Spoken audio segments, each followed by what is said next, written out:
Hey guys, we are live with the Shooter's Mindset episode 310 with Jim C here. I'm your host, Jennifer Seymour, and we've got Greg Cannon co-host with us. Hey, everyone. And the guest of the hour is Mr. Jim C himself. So glad Well, to finally get him on the show. How you doing tonight?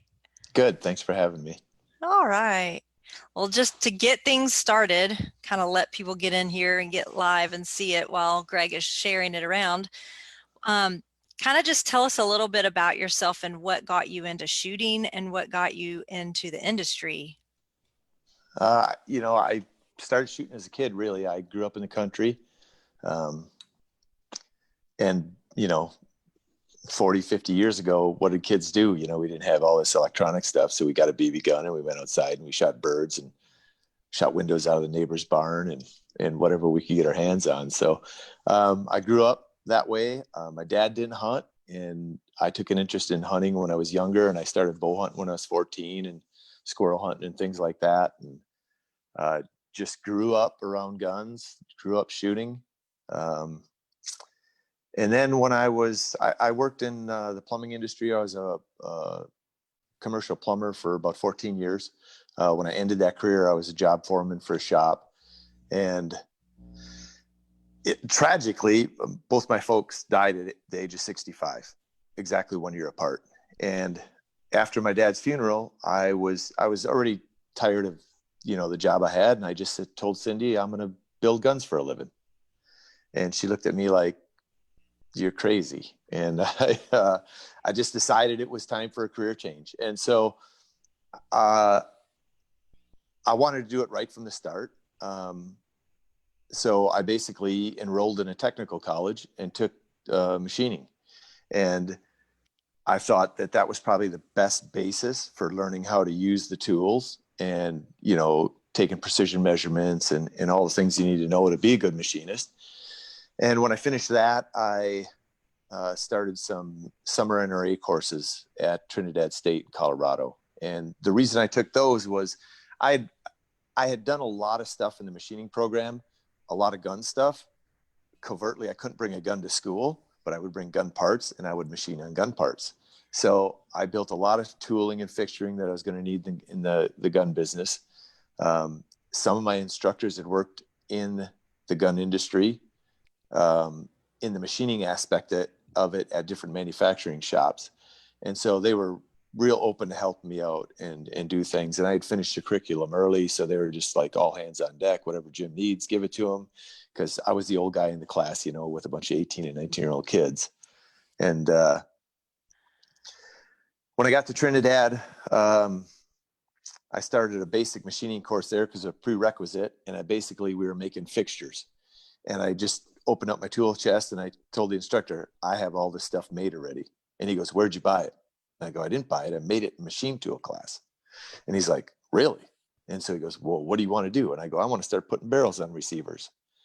And so he gave me the quick down and dirty, do this, don't do that, yada, yada. And I just started. And I think the first year I went out there, I was out there for about 4 weeks. And I think I had blueprinted and barreled 6 rifles and bedded them in that time frame. And so when they give you your little weekly diplomas, they're all like, oh, and Jim, he did so much stuff. They're all proud of me, and it was great. But it was one of those things. It was a great experience. I met Aaron Davison from Gunworks out there before Gunworks actually existed, and we became really good friends. So me and Aaron still talk to this day. I made contacts at that school, got to be some friends with a couple of the teachers. And, just building that community already right from the start before I even had my business going was just great. So I came back to town. I bought a rundown old building in the town I lived in for $20,000, tore it down, put a new building up. I think it was about 2,800 square feet, and hung a shingle on the wall that said center shot rifles and started working. And that was kind of the start. Yeah. Our friend here, Mike Bell, says he went to Trinidad State also from 91 to 94. He went straight to work at MGW and has been there ever since making sight pushers. Cool. It's a good school. And I think the instructors there were great. I went back a year later because Speedy Gonzalez had started there. So I took some classes that Speedy was teaching to learn a little bit more, more tricks that he knows. He's a bench press Hall of Famer, obviously. So, he's got to know something about it. So, I took every opportunity to gain all the knowledge I could from, some of the best people I thought that are out there. Very, very cool. And that you asked two-part. So I'll go into the shooting stuff now. So the shooting stuff, obviously, I was shooting a long time, but once I started doing the custom gun stuff, pretty soon guys would call me, "Hey, I want you to build me an F-class rifle." Well, okay, I don't know much about F-class, right? I was mostly doing hunting rifles. So I started doing F-class rifles, and I started shooting F-class matches, and I did that starting in 2008, and I quit in 2012. And I kind of quit when I kind of hit a point. I won the state mid-range Wisconsin State mid-range state championship. Our team won the state championship long range. I think I was runner-up in the state long range that year. Nationals were at Lodi, so I shot nationals. I won a third place on the last day. And in 2012, the PRS started. And I shot 3 matches, qualified for the finale, and that was it. F-class was boring. So now it's all precision rifle type tactical shooting, and the rest is history. That's what I was going to ask, is which came first, the competitive shooting or the gunsmithing? Because some people get into competitive shooting and then they want to learn to do their own chambering and, be able to barrel their own gun. And so I've seen some that have done it kind of out of necessity of paying for precision rifle. And so Sure. I always wondered which came first. Yeah, for me, it was, I had always worked on my own guns. I would, bet them myself. I would get aluminum hide and paint them if I wanted to paint them, and, mount my own scopes and, do all those kinds of things. And it was always an interest of me. I always loved shooting, loved hunting. Like, I don't know, 20 years ago, I put a pre-fit on a Savage and a 260 Ackley because, Terry Cross was shooting a 260 Ackley in tactical competition. So I thought I got to have a 260 Ackley, and, and I started shooting that thing out to 800 yards, just in forest land up in central Wisconsin that had been logged off. I'd put milk jugs out, just start shooting them. And I did that before I ever shot F-class. So, it was kind of just a backwoods hobby, I guess, if you want to call it that, eventually the interest was so great. And, that realization when your folks die that, I'm at a daily grind of a job I hate. I once loved, I just hated the whole commercial side of plumbing. And, okay, now it's about me. I want to do something for me, and this is what I want to do. So ever since, it's been my passion. That's awesome. Yeah, that is really cool to just be able to have a job that you're so passionate about, and that is such a big part of your life and everything, where you can that's just you. Yeah. There's the saying, if you love what you do, you'd never work a day in your life, right? Mm-hmm. It still works some days, though. It still works, yeah. Yeah. Still got to deal with people. Greg, You got some live to hit? We have quite a few lives. Go ahead and tell Prentice hello so he will calm down. Hello, Prentice, and happy belated birthday. I saw it was your birthday on Sunday, but I was busy shooting stuff. I was gonna do the birthday thing, and then someone yelled at me that it was time to go shoot. Also, I do not hunt. I do not have the patience to sit in the woods and wait for an animal. I love the food that comes from it. I would love shooting the animal, but I'm not patient. I have zero patience whatsoever. Therefore, I do not hunt. I've never hunted and I want to go. So somebody take me hunting because I've never gone. I want to go hog hunting where they're baiting. It's all right, it's time. The hogs are all there. Let's go shoot them. And that would be fun. But sitting in a tree on a cold morning, waiting for a deer to maybe or maybe not walk up, I would just be Prentice wants to know if you've ever ran a lathe, Jen. I've never. Oh, wait, was that Jim or Jen? Yeah, Jen. Jen? I have never run a lathe. I've run a lathe. I'm sure Jen, he was being smart, but no. Prentice being smart, never. Swanee wants to know, Jim, should he lap his rings? No, no. I No, think he's just trying to get you started. I know, really. No. He should just bet him. There we go.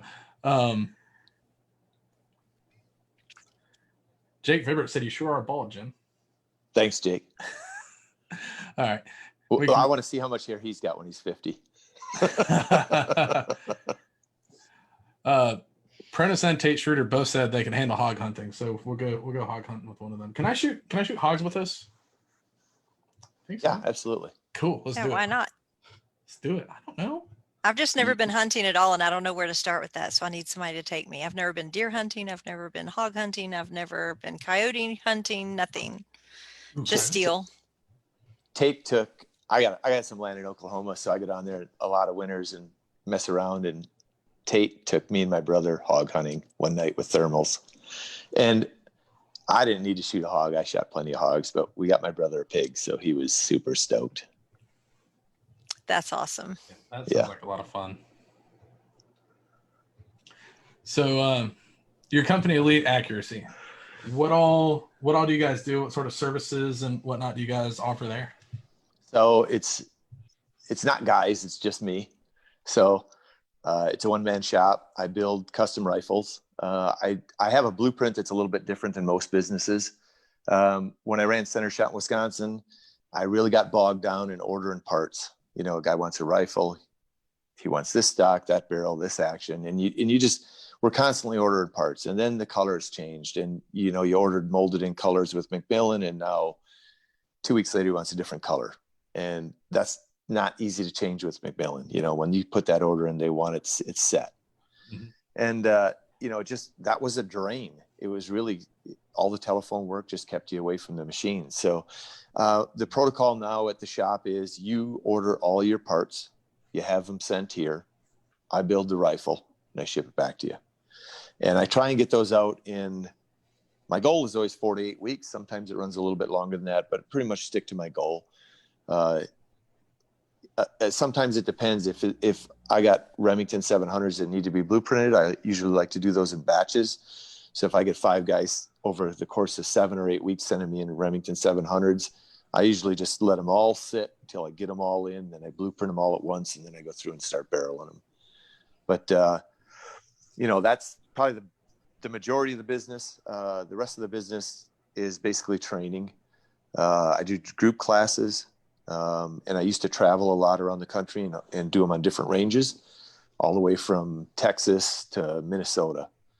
And I really cut down on the reach for those classes. So this year I did a Wisconsin, Missouri, Iowa class.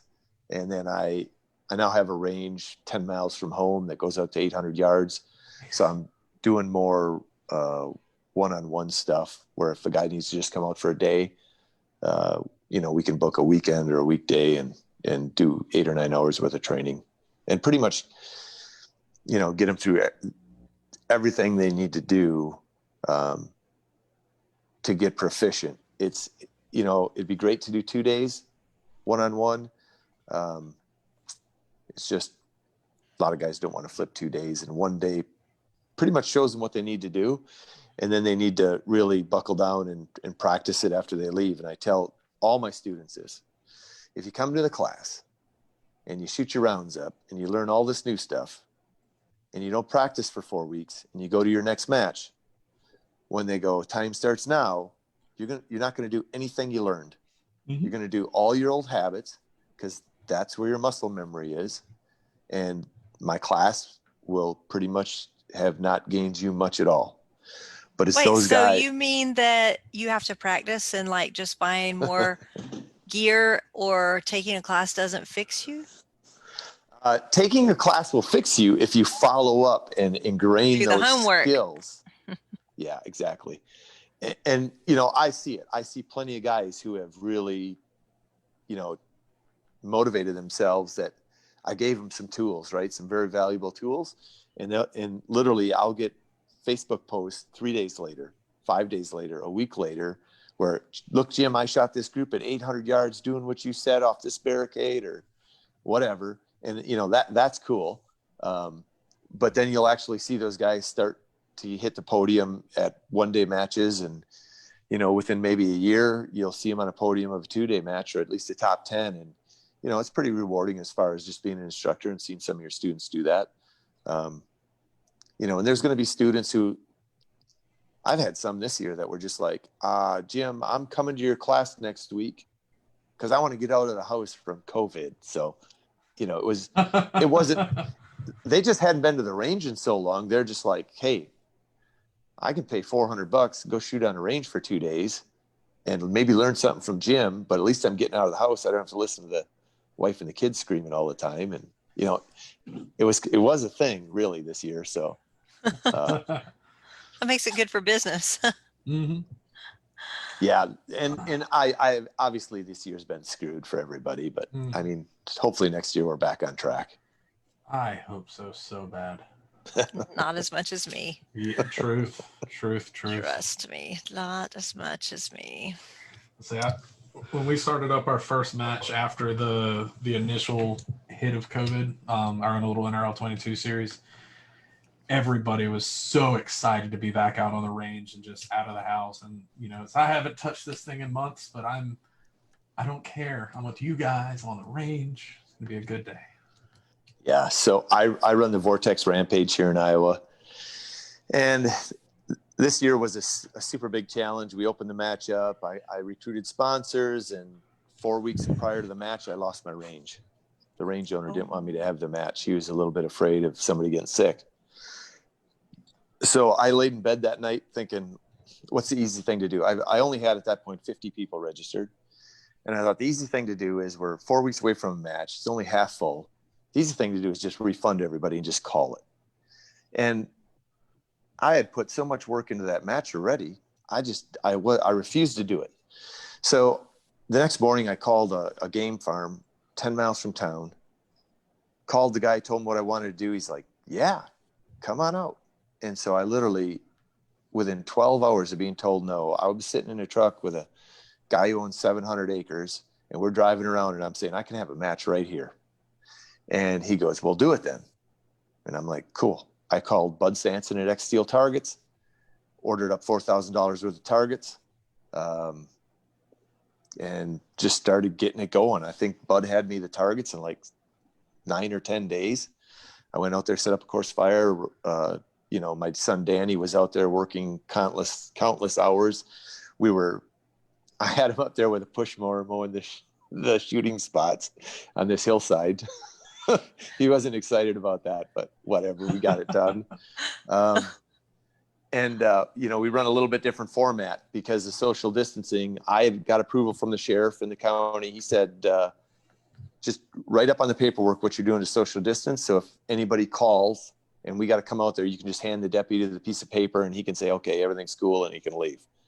And so we did 2-man squads, and we had 4 tee times throughout the day. So we were going to start 25 shooters. And ironically, the match filled up. Like as soon as I said, yep, we're having it, it filled up almost instantly because guy wanted to get out of the house. Mm-hmm. But we did 4 groups of 25. So we had an 8 o'clock, 10 o'clock, 12:30, and 2:30 tee time. You shot, I don't remember if I had 10 or 12 stages now, but anyway, you shot 2 guys shot one stage, you jumped to the next one. You just kept rotating. So you shot the whole 1-day course fire in about 2 hours. And then the next day, and then the next day to kind of even it out, if you shot the first tee time Saturday, you shot the last tee time Sunday. So you got a different, sun angle and different wind possibly. But I'll be honest with you, it pretty much evened itself out. The top shooter still won, regardless of what tee time they were.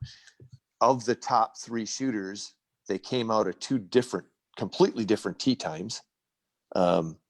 So, as far as I was concerned, it was totally fair. The best thing that came out about it was, I don't know if we effectively social distance, because we only had the shooters on the range for 2 hours. So guess what they all did? Sat all together. Yeah. So there was lots of big parties Saturday because, some guys were done shooting at 10:30 in the morning. So like they got the rest of the day. Northeast Iowa was well known for its high quality trout streams. It's hilly, bluffy. It's not like the typical Iowa you're used to have flat cornfields. It's hilly, wooded, trout streams, spring-fed streams. Guys went trout fishing. People went kayaking and inner tubing down the river in town. There's a bunch of craft breweries here. Some guys rented some big Airbnb houses in town, and literally there was, poker tournaments and everything going on Saturday night. So it was pretty interesting. There's a certain contingent of those guys. They didn't have to be to the range on Sunday until either 12:30 or 2:30. So they could hang out all night, and not have an issue. So in that way, it was a lot of fun and it was interesting. And I just enjoyed it. And I got a lot of good compliments on the way it ran. So that sounds like a really, really awesome way to run a match. I was just thinking about that, like shoot first thing in the morning and just have all day to chill and then shoot the next day. Yeah, it's a good time. I think you need to read some of the comments because it's kind of blowing up. Is it? It might be paused on my side. Oh, well, George Gardner wants to know if you're ready to get schooled by Sykes and him in Wisconsin. So yeah, I'm ready, George. I am actually leaving tomorrow to go muskie fishing. Cindy's coming with me, and we're going to meet some friends in northern Wisconsin who got a cabin rented this weekend. And we're going to fish till Sunday. And then it sounds like we're going to meet up with George and Sykes in October. And I guess fish the Chippewa flowage, is I'm assuming, and hammer some more muskies. So yeah, I'll gladly go and get my ass handed to me. And Nick Laufenberg says he's surprised to see Jim sitting in a brown leather chair. I always pictured him sitting on a throne made from the skulls of his enemies. No, I'll leave that to you and Sykes. Nick Laufenberg also said that the match ran super smooth and he hopes you do it the same the next year. Yeah, so I have a new concept I want to do, and it has to do with the RO shortages. So this year's experiment had a twofold purpose. One, to get us through a match and social distance. And two, it was a trial run for tee times. Next year, I think my format's going to change a little bit. We all know getting ROs is a problem. It hasn't been a problem for me. I can get 2 ROs for every stage, but I think next year what I'm going to do is I'm going to try and assimilate the shooters into a new system. And that system is going to be, I'm going to still put 1 RO on the stage to give the brief so that it's the same for everybody and consistent for 2 days. They are not going to score and they are not going to spot. What we're going to do is we'll shoot half the shooters in 2 different tee times. So Saturday morning, 50% of the shooters show up to shoot. 50% of the afternoon shooters. So if I do a 100-man match, 25 shooters from the afternoon are going to come in and RO the morning shooters. Oh. Then the afternoon shooters are going to show up, and 25 of the shooters from the morning are going to RO the afternoon. The following day, we'll flip-flop it. So if you shot morning, you'll shoot afternoon. And the opposite 25 guys who hadn't RO'd yet will RO. So you will basically have 4 sessions. You will shoot 2 and you will RO 1. Not a bad idea. Yeah, I like that a lot. That's like, well, and it's fair. Yeah, that's great. Everyone has the same opportunity. Mm-hmm. Yeah, and the first year I'm definitely going to keep a dedicated RO on every stage, because obviously, there's probably a certain segment of people out there that are just wishing that Jim would just have a total shit show one time, and so they could make fun of me. But I'm not going to let that happen. So if I have a dedicated RO there, I can literally just ensure that if the wheels fall off, we can just, circle the wagons and get it done and not have, a total disaster. Whereas if we just tried to, okay, shooters, this is what you're going to do, you could see it derail pretty fast if they just didn't have a little guidance. I could definitely see where, there would be some potential for it. I think it's good for the shooters to all work it. And like, I don't mind working it, but I have a hard time when I'm trying to get dope together and shoot and pick up brass and move to the next stage and trying to help do it, especially depending on how many shooters. If it's a, 8 to 10 shooter squad, it goes pretty quick. Mm-hmm. So you've got to keep moving. If it's, 17, 18 people on a squad, then there's time in there, to stop and run a timer or whatever. And I do it, but it's a little harder. Like, I would totally be on board for, like, I get to shoot and then I'm done shooting. I can clear my mind and not worry about it and just work an RO. Like, that would be great. I like that. And I absolutely 100% agree with that. I hate being in the squad and then having to RO. And especially when you're an experienced shooter, guys look to you for, like, okay, I want Jim to spot because he's not going to miss anything, and it's like, I'm old. My eyes get tired looking through spotting scopes. And then, you ask me to go like this for a few minutes, and then now I got to look through my scope and my eyes are just kind of buggy. And so I get it. I think the idea is solid, and, we're going to test it, see if it works. If the shooters say, Jim, this sucks, I won't do it again. But we could literally revolutionize how a match director runs a match as far as ROs if this works good. And if the shooters get a hold of it and like it and think it's as good or better than, we all know you can get some really crappy ROs at some of these matches that just don't see impacts, or, I got dirt in mine, I'm not looking, oh, did he just shoot? So now it's up to the shooters. If the shooters want to bitch about ROs, they might be, bitching about their buddy. So I think there's just a little more on the line there as far as, a shooter's pride too, as far as doing a good job to RO for the other guys that are at the match. And, somebody's going to say, well, I'm going to get some guy I don't like, and he's going to be spotting for me, and he's not going to call my hits. Man, if you get in that situation, I think that's as easy as just go call the match director over, tell him, hey, me and this guy got a beef. We just don't get along. I don't want him spotting for me, and I'm sure he'll fix it. Let's not get petty about it. Yep. So some of the comments we're getting on this, some people are saying the things like, oh, you can have different wind when you're shooting, but, like, the wind constantly changes. Literally on Sunday, Jen shot a stage holding where you're holding left. And literally she took her mag out, put her chamber flag in, and I put my mag in and pulled my chamber flag out and shot. My first shots I was holding left, and then the next 8 I was holding right.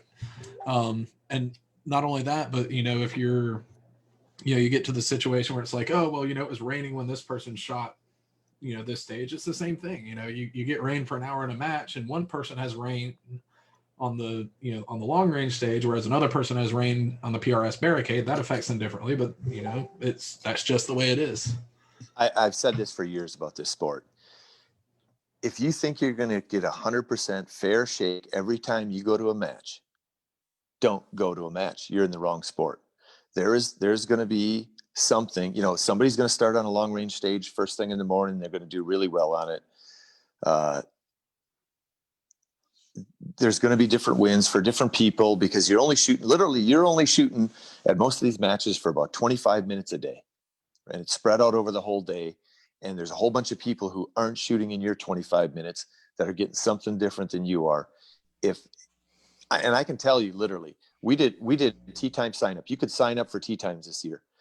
The first and last tee time filled up first, because then you got to shoot in the morning, right? Somebody always wanted to shoot early morning. I can tell you, we didn't start till 8 o'clock. The wind was already blowing. And I think the 10 o'clock tee time on Saturday, which would be 12:30 on Sunday, those guys actually had the best conditions for the whole match. And it was the last tee time to fill up. It's just there was this little midday lull in the morning Saturday, and then in the afternoon on Sunday, they started with some wind, but by the time they finished, it was pretty flat. And, the winners didn't come out of the stage with the best conditions. So, what are you going to say? You still got to show up. You still got to shoot. You got to shoot under the conditions you have. And that's just the way it works. Yeah. Yeah. It Yep. changes from minute to minute. You never know. It never fails whenever I'm like standing there on deck ready to go. The wind just like starts picking up and I'm like, really? It changes minute to minute. You'll never get a completely fair, and somebody commented that you'll never get a completely fair match. So Yep. Yeah. there's some luck to it. Yep. You're all at the mercy of Mother Nature. I mean, I've had matches where you're just like, nothing works out for me. Look at this wind pickup. And then I've had matches where, stuff just laid down and it's like, oh my goodness, I'm going to clean the long range stage in the middle of the day because the wind just flat out fell. And I mean, Vegas was a perfect example. A few years ago, we had targets going out to a mile and I ended up dropping 1 point on a 12-point stage that went out to a mile. And I held center the whole way. Dumb luck. Just dumb luck. Yep. You never. Nick's Gina quote. Hit it, Greg. I don't see it. I'm not pulled up on that. So Nick said, these people need to hear the words of Regina Milkovich. Go be sad somewhere else. Yep. All right. Oh yeah. G's my girl. She's awesome. Yes. I love it. So recently you've kind of been investigating and seen some kind of shoddy gunsmith work. What all have you seen recently? So this all started quite a few months ago, and it was a phone call from Tate Streeter at Impact, and somebody barreled up an Impact and cut the counter bore 50 thousandths too deep. Instead of 150 thousandths, they cut it 200 thousandths. Somebody, I don't know if the gunsmith shot it or the customer shot it, and it obviously case had separated because the web portion of the case wasn't supported, and it messed the action up. And Tate got it back, and he told me about it, that this happens, and who did it, and I don't even remember anymore because I try not to remember details about individual people because then you have the opportunity to repeat them. So it's better off just forget about it. And it just continually, I was seeing these posts, and honestly, the crescendo to this was Ryan Hay, popping his, and he sent me some pictures of the brass, and I kind of thought, that looks kind of funny, and maybe this is what's happening. And I had probably had another 2 incidents before Ryan's that I was made aware of. And I just thought it was time for this video about catastrophic case head separations, not due to improper sizing, but due to a lack of case head support. And so if you go on my Facebook page, I think I put a bunch of posts up in the last 2 weeks, and they're viewable to the world. There's some videos, there's some pictures of what cross sections of a chamber and a case and what web support looks like. And so if anybody needs a reference, go to my Facebook page, Jim C, and check it out. But if you give me just a sec, I could actually pull up that picture of the cross sections and share it with everyone. And so what I found out was some gunsmiths out there, going back to, my training, machine tool, and then actually taking gunsmithing courses and learning from gun builders, versus some of these new guys who, like Jennifer said, came in out of a necessity to chamber barrels because they're shooters. And some of these guys might not get the proper education. Over the years, I've had plenty of new guys call me, and I'm very willing to talk to them about, no, you shouldn't do that, or you should do this. And over the last 2 weeks, I've had hobby gunsmiths sending me pictures. Does this look okay, Jim? Does this look okay? And so, and I'm there to help. If somebody sends me pictures, I'm going to try and give you the best advice I can. But we were literally seeing a lot of these catastrophic case head separations. Sunday, another guy in Ohio just had a catastrophic case head separation. The gunsmith put the barrel on within the last couple of days. He took a poor breech measurement, and the case probably had an extra 100 thousandths of unsupported in it. The gunsmith barreled the receiver, had the receiver on hand. It wasn't a pre-fit. He never test fired it. The shooter went out, took some old loads in it from his last dasher. So they were already fire form brass, put it in this chamber, fired the first round, and it detonated. The bullet never left the barrel. All the gas escaped. All the combustion gas literally went out the back of the action and burnt his face and his eye. I mean, literally, he's got the white of his eye is red, and his cheek here is all a real dark red. Luckily, no fragments, perforated his eye or anything like that. But I've been talking about this for 2 or 3 weeks now. It's been circulating around. He shoots PRS matches. I'm not going to name him, and I'm not going to name the shop, but guys got to pay attention to what they're doing. If you got 100 thousandths of case protrusion out of the back of the breech face, when you put a headspace gauge in there and take some measurements, that should be obvious that something doesn't look right. I mean, this is not something that is unapparent. For the trained eye, this is a catastrophe waiting to happen. And when is it going to end? I don't know. Does it end when somebody gets sued, somebody loses an eye, somebody loses their worse? I don't know. But my warning is to new gunsmiths that get the proper training about what you're doing, because you are playing with people's lives, their livelihood, and their future. If you send out shit work, that's going to hurt them.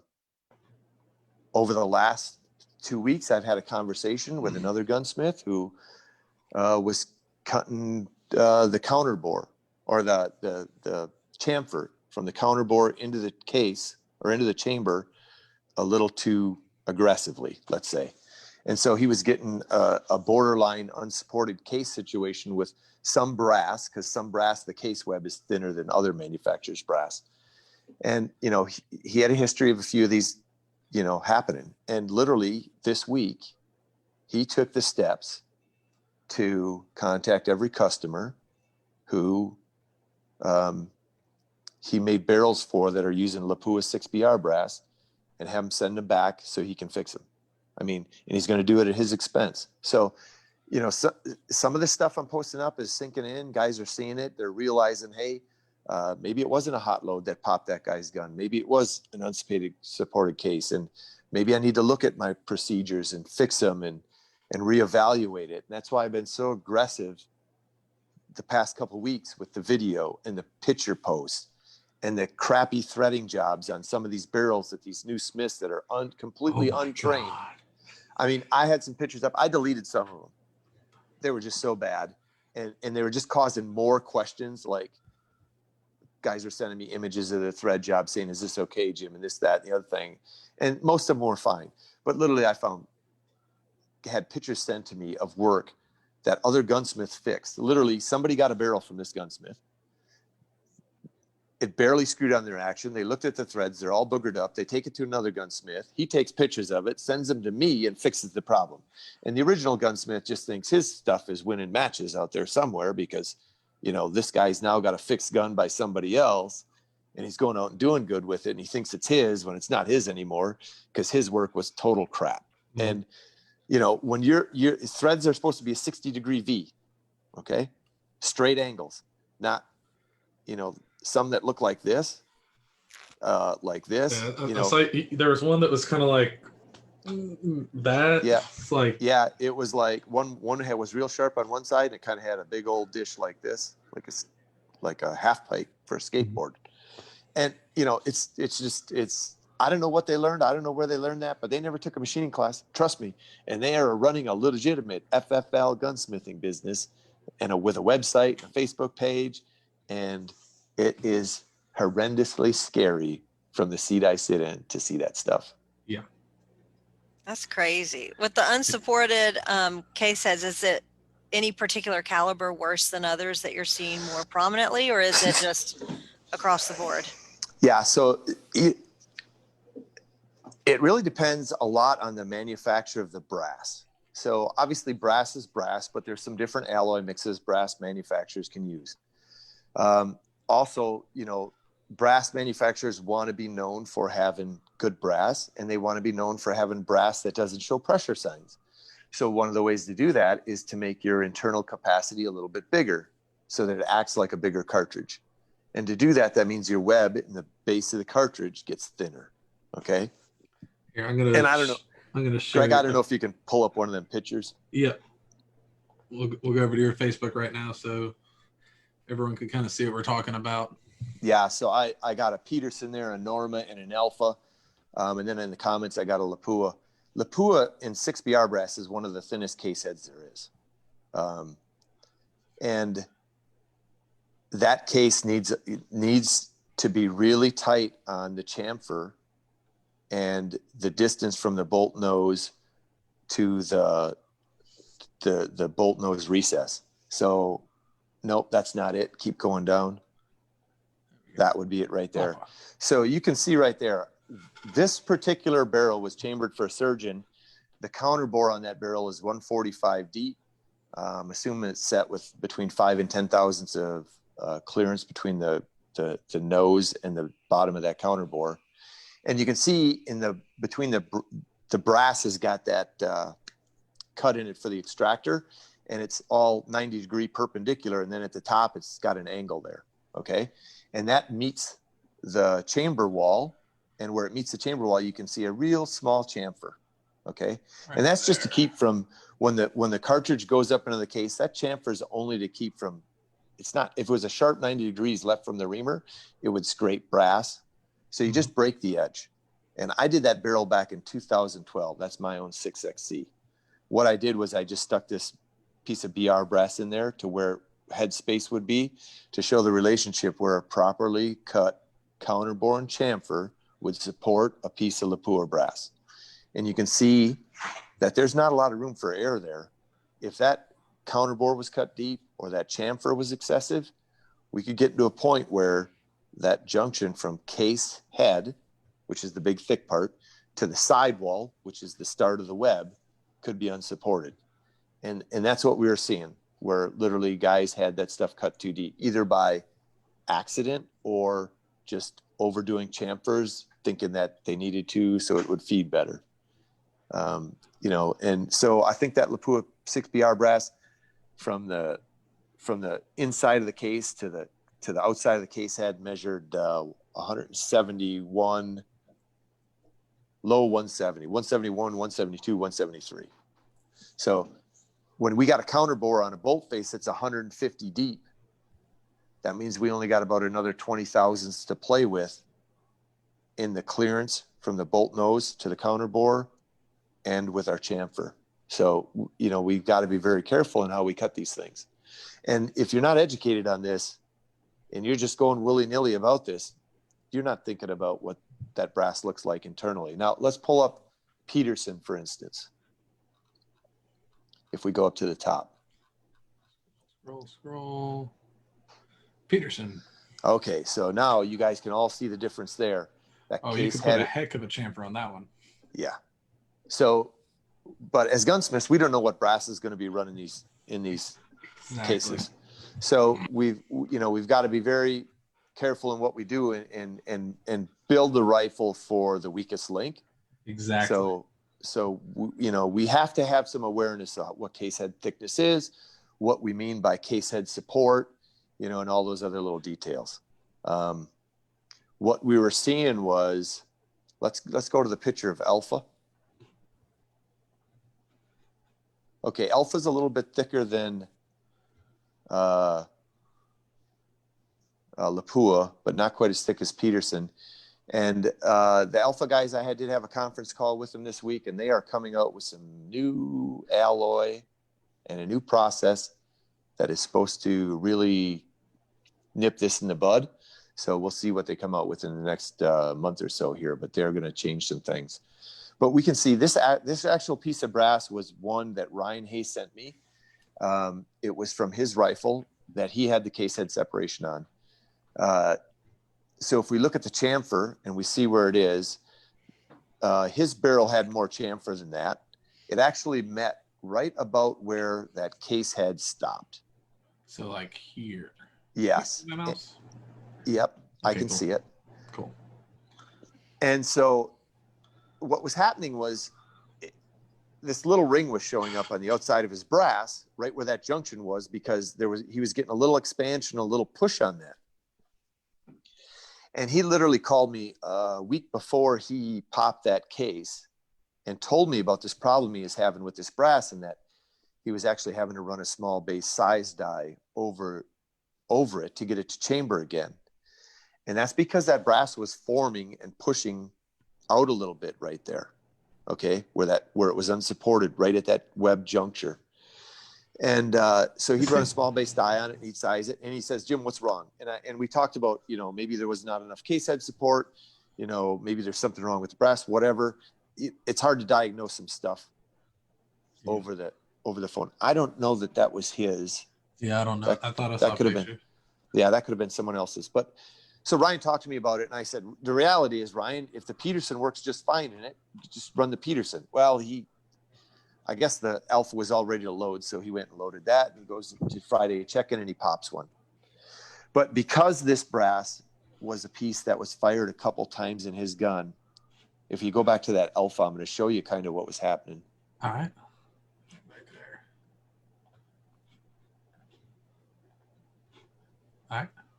On the left side of this picture, if you look at the internal charge capacity right in the corner, if you look, that kind of convexes down in a way. It's got a little curvature to that corner. And if you look at the extraction groove taper, you can see it's lower on that side than it is on the other side. Okay. So that's a function of that brass moving, either in the firing process or in combination with the small base sizing, that he was starting to get some movement down there on those combination of things. And that's probably why, it was in its original form, the first firing. He got some movement on it, and then a resize. And then on the second firing or the third firing, I don't know if the one that popped was second or third. I think he said third. There was just enough continued movement with that unsupported area that it just was probably fatiguing a little bit. If it was expanding and then being compressed with a size die, it was might have been work harding a little bit, so it wasn't as elastic to hold the pressure of the next one. It was getting maybe a little bit more brittle. And so what eventually happened was Ryan, ruptured a case. Obviously, it didn't have the amount of support that we see in this picture, because this picture right here on new brass would be 100% perfectly fine, and you would never have an issue with this. Okay. And what I want the viewers to understand is, we all understand what case head separation is, because most of us have seen them before, but it's been associated with oversizing our brass. Mm-hmm. If we run our die all the way to our shell holder and we size our brass, we may be pushing the shoulder back 6, 8, 10 thousandths. And then when we fire it, as that brass expands, it actually stretches near the web, a little bit above what you can see on that picture, right about where my cut ends. Yeah, maybe where the first thread is. It starts expanding there. And when we have those case head separations, the chamber is still sealed, okay? So we don't get that gas blowback. Typically what we see is we open our bolt and we just get the case head comes out and the rest of the brass is stuck in our chamber, or we eject the shell and there's a crack going around half of it, and we know it's about to case head separate. Those are associated with sizing the brass excessively, and then it stretches in the back when it's fired. What happens is, as the pressure builds, the case expands and sticks to the wall of the chamber, but that case head in the back is harder and doesn't expand. So that's where it stretches, because that gets pushed back into the bolt face. Okay. Because the firing pin, when it hits the primer, and the combination of the ejector pushing the case all the way forward to make contact in the shoulder, leaves a gap between the bolt face and the case head. And then when it fires, that case head's got to come back and hit that bolt, and it stretches right at that web. Those are not going to typically blow a bunch of stuff in your face and have the combustion gas comes out your face. But when we have an unsupported case and that web literally blows through, we get a bunch of combustion gas. We can have firing pins bend, extractors, M16 extractors blown out of the bolt, broken, bent. So yeah, it can be a catastrophic event. And I don't think we can bring enough awareness to this because guys have been doing it for years. They'll probably still continue to do it. It just seems like it is way more rampant than it used to be. Yeah, I know you've said you've gotten lots of calls, lots of pictures and everything here recently. And I go back to this thing. One of the problem areas was it was actually a barrel maker who was making prefits and shipping them out that had excessive counterbore. This was prior to Ryan's. It was one that me and Tate talked about months ago.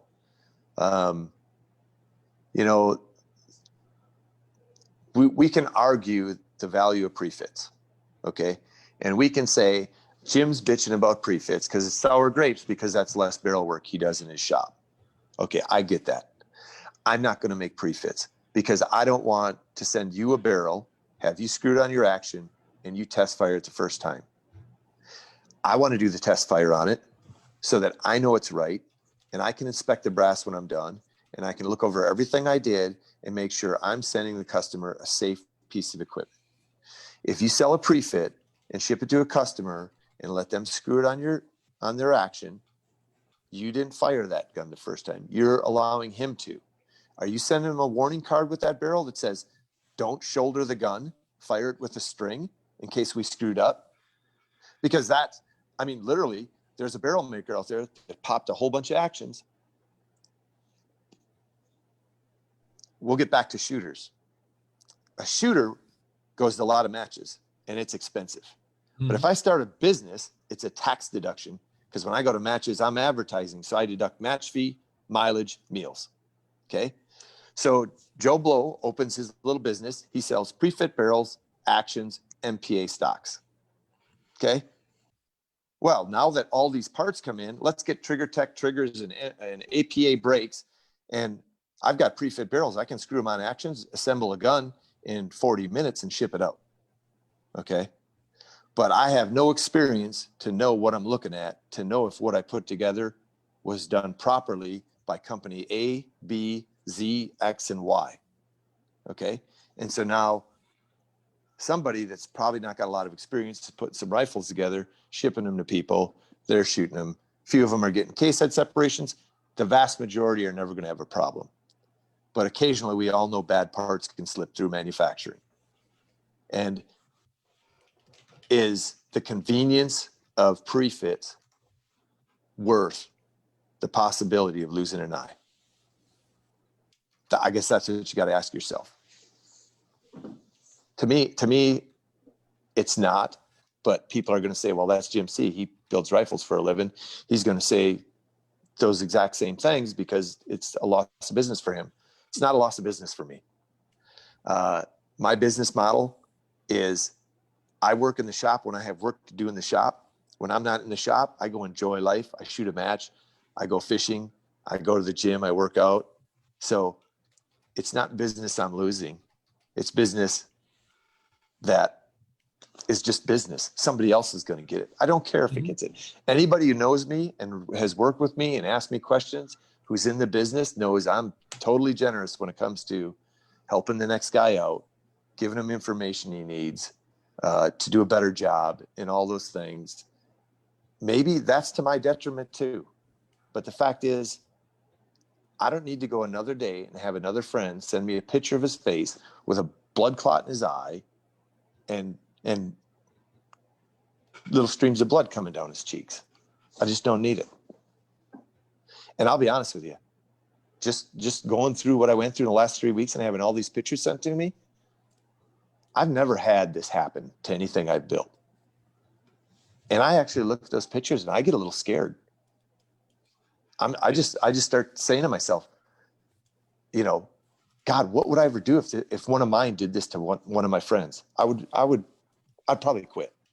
I would, because it would be like, if I was so neglect once to let this happen, Why would I stay in business to let it happen again? Exactly.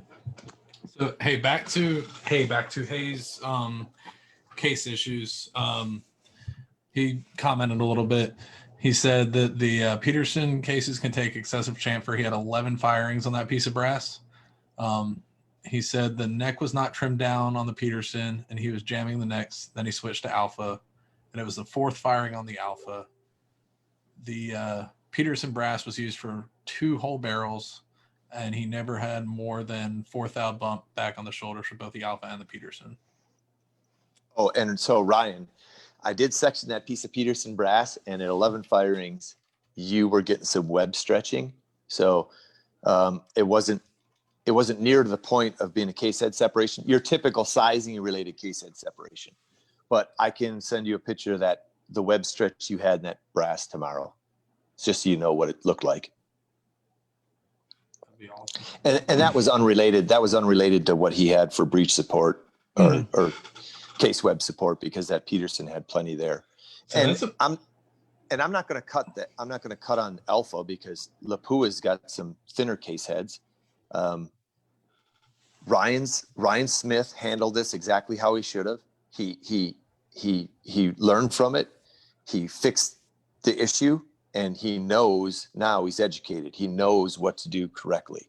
And for the most part, I've had phone calls with a half a dozen Smiths over the last 3 weeks.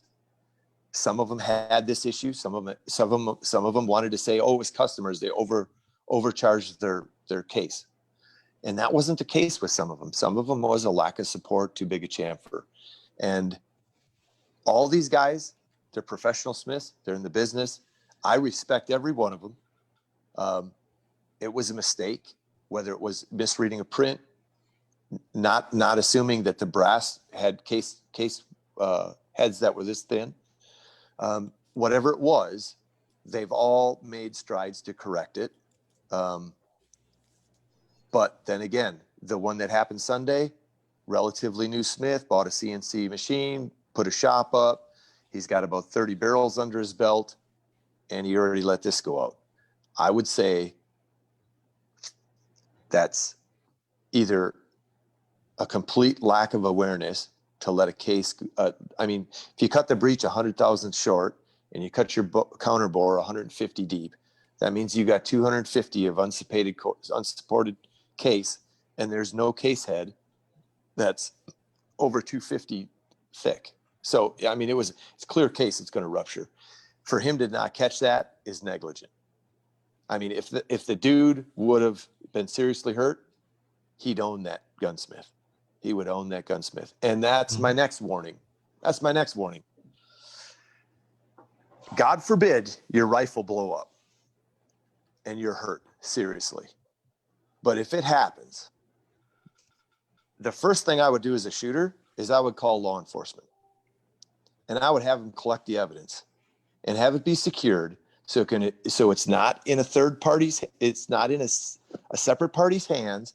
So it has a chain of command and it can be locked into evidence. Because the fact is, some of this might just be reloader error, right? But you don't know that until it's evaluated. It could be, unfortunately, it could be a negligent situation. In a negligent situation, if somebody's severely injured, there's certainly civil consequences, but are there any criminal consequences? Okay, so as a gunsmith doing this stuff, who just, literally screwed a chamber up, didn't test fire it, his customer popped it, and he got hurt. That's negligent. If those injuries were severe enough, my guess is they could be criminal. I'm not a lawyer, so I'll leave that up to the lawyers. I know a gunsmith, and I know the shooter who just ruptured a Wildcat on a 50 BMG case. They're in court now. Ooh. I'm not going to divulge the details of what happened, but the dude cracked his face open, chunks of skull missing, spent a good time in the hospital, multiple surgeries. He's going back in for another surgery in October, and this happened over a year ago. Okay. From what I understand, the gun was rebuilt and sold, and they haven't gone to trial. Where is the chain of command on the evidence, and how is he going to prove negligence on any one part? Okay. So what I'm telling you is, if your gun explodes, call the cops, have them come out and collect it as evidence. If you're bleeding, severely injured, that is the steps I would take. And a lot of gunsmiths out there might be saying, Jesus Christ, Jim, don't tell people that. I'm looking out for the shooters. Somebody's kid, somebody's father, somebody's wife, somebody's girlfriend. This happens because somebody just didn't do things right, never got educated, doesn't know. I mean, that's a travesty. Mm-hmm. So, I mean, and I hate, this is a podcast. We're supposed to be having fun and laughing. So we should probably move on to a different subject. Yeah. Let's hit a discount corner real quick, then we'll come back into it. All right, so discount corner, I'll start. We've got carbonarms.us. You can get 10% off on shotgun shell carriers for 3-gun, extension tubes, all that good stuff with TSM10. You can also get 10% off of jerseys from Under Industries. If you just message them on Facebook on the Under Industries page and mention the Shooter's Mindset, you'll get 10% off. What you got, Greg? I have the code Mindset10 in all caps. It'll save you 10% off of all phone scope products. I just had one of my local shooters that I gave this discount to a couple weeks ago message me and send me all the cool videos that he shot over the weekend at a match. I'll have to watch those as soon as I get off of the show. But it really is an awesome product for, you can use it for training. It's great to be able to put the phone scope on the side of a scope while you're helping a new shooter, or while you're a new shooter being helped, so someone else could see what you're seeing through the reticle at the same time, because it's real hard to kind of nosy up next to each other and look through the scope at the same time. Then also the most important part, awesome videos for Instagram, so people know that you actually shoot stuff when you pull the trigger. Crazy. All right, before we go into the next question, Jake Vibert has a good question in the comments that kind of goes along with what you were talking about with prefits. He says, what if the gunsmith has the action specs on file? So if the gunsmith has the action specs because he had the action in his shop, and you're getting a second barrel for that action, he's got his drawing, his blueprint. Put it this way, most gunsmiths who can create that drawing and record those specs probably have a pretty good machining background and probably can repeat exactly what they need to repeat on that prefit. The prefits that we've seen, most of these are cut on CNC and it's a program, right? So it should do the same thing every time, as long as the takeoffs are right and they set it up right and hit their starting point. What we get into is a tolerance stack situation with some of these prefits. But for what Jake's saying, I'm fine with that, Jake, because I have faith that gunsmith, if he recorded that information, he's good to go on another one. And there's been plenty of gunsmiths, well-named gunsmiths over the years, who have done that successfully without issue. The only thing you want to be careful with that is if that action's seen a significant amount of wear, where maybe you shoot in New Mexico in the dirt and sand and you grease your lugs and sand gets in there, it turns into lapping compounds over 2,000, 3,000, 4,000 rounds. You might lose a couple thousandths on headspace. That would be the only, detriment there, that maybe after 1 or 2 barrels, if you're in that condition, you might want to send that action back to the gunsmith to be remeasured. If we have a company that can guarantee the headspace on every action to within plus or minus a thousandths, okay, that's a really good tolerance to hold. If the barrel maker who makes the prefit can guarantee his headspace to plus or minus a thousandths, that's a good tolerance too. Okay. If for some reason that action manufacturer has a batch of actions that come out, now we're +4 on the headspace measurement. His product's really no longer pre-fittable by the print he originally generated for the barrel maker. Okay.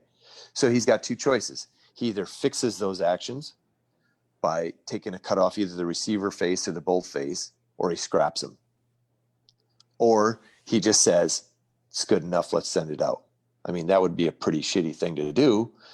So I hope they wouldn't do it. But, occasionally, that comes down to the integrity and quality of your action manufacturer. So who are you going to trust on that?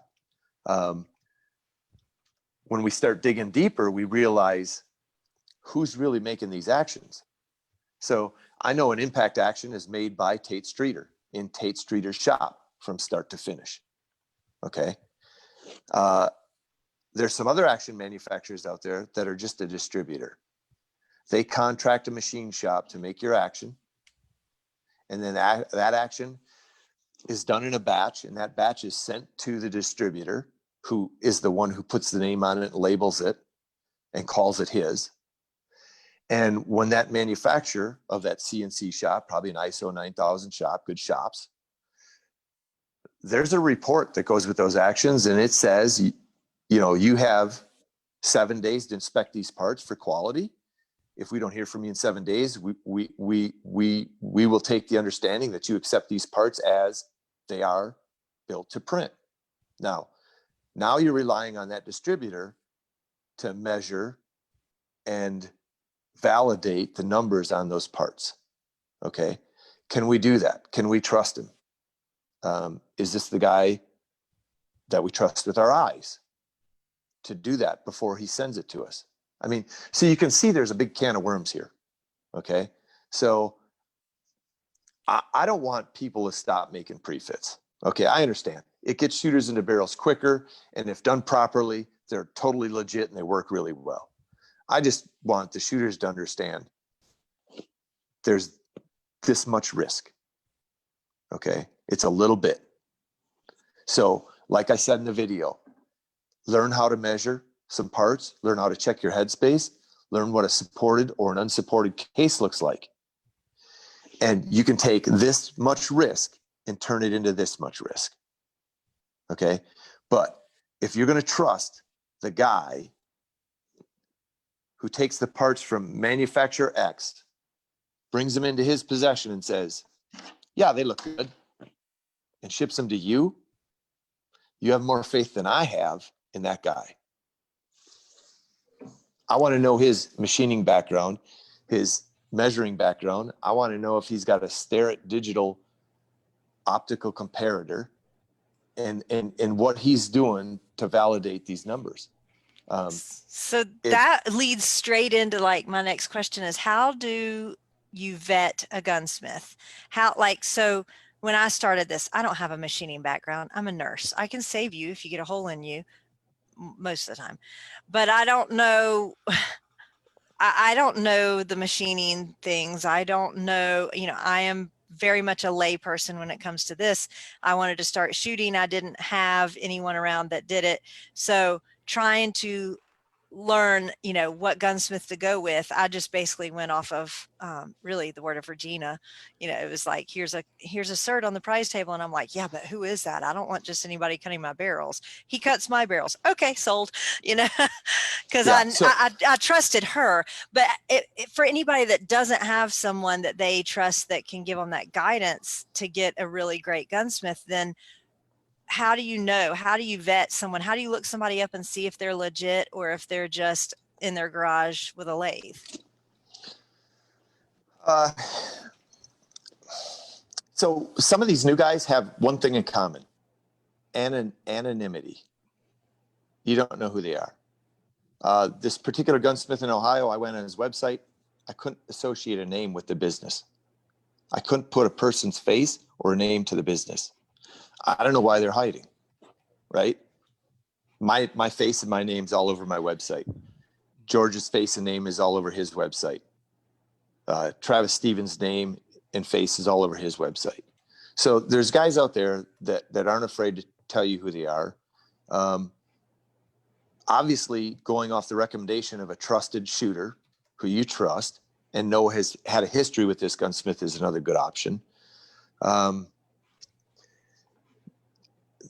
don't know if the old Better Business Bureau stuff still exists, that you can look that up. Probably not. But maybe.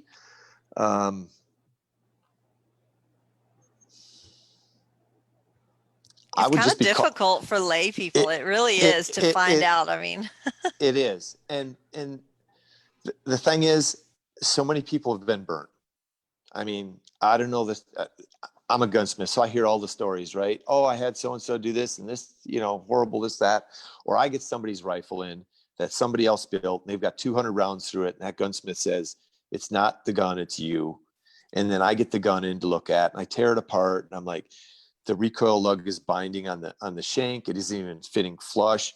They didn't undercut the shoulder, so it's literally bound up on the radius. Just simple little stupid things that guys just didn't take the time to pay attention to, or maybe they had help that they're training and they don't know what they're doing. I think trusted word of mouth is probably a good one. A shop that's been in business for some length of time, and that's not always the case. I've seen some shops that were in business a long time that still had crappy work. Literally, some of these newer shops, I've literally went on their website and their Facebook pages and seeing some of the most abysmal thread jobs that they're actually advertising. Like, here's a barrel shank I have for sale, $720, and the threads, look like they're cut with a file. So, when they're that obvious, obviously that guy has no machining background, because he would never put that picture on, because everybody who's got a machining background looks at it and goes, that's total crap. The problem is you look at it and you're like, I don't know what I'm looking at. Right. So, there's that problem. I think most people that are in our field of niche of precision shooters, we kind of know who's good gunsmiths. I mean, just because they sponsor matches doesn't necessarily mean they're the guy you want, but through the network of people shooting, we know George's going to turn us out a good barrel. We know Wade Studeville is going to turn us out a good barrel.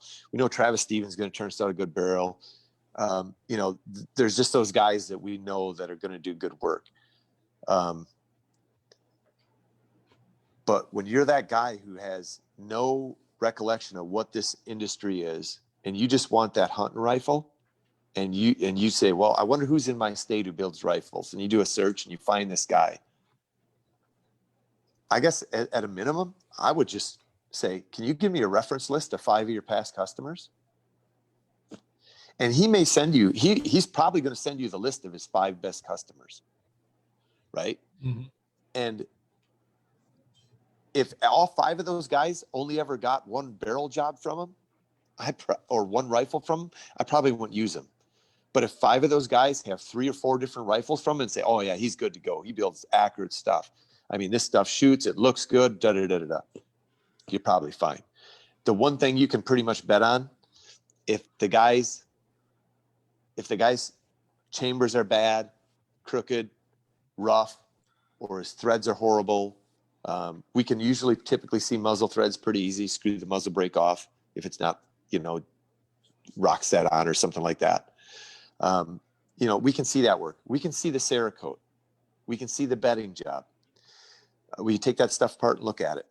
If all that stuff looks good and workmanlike and smooth and not filled with voids and just, ugly, chances are the work you can't see is good too. If I was a customer, I would insist my rifles get test fired by the gunsmith. And I don't mean accuracy tested. I just mean fired, right? I don't want to be the first guy pulling the trigger on a rifle he built. I want him to shoot a proof load out of it. I shoot a proof load out of my guns. It's inconvenient, right? I live 100 yards out of town. I can't really be shooting a rifle in the backyard. So I go 10 miles out of town. I go to the range.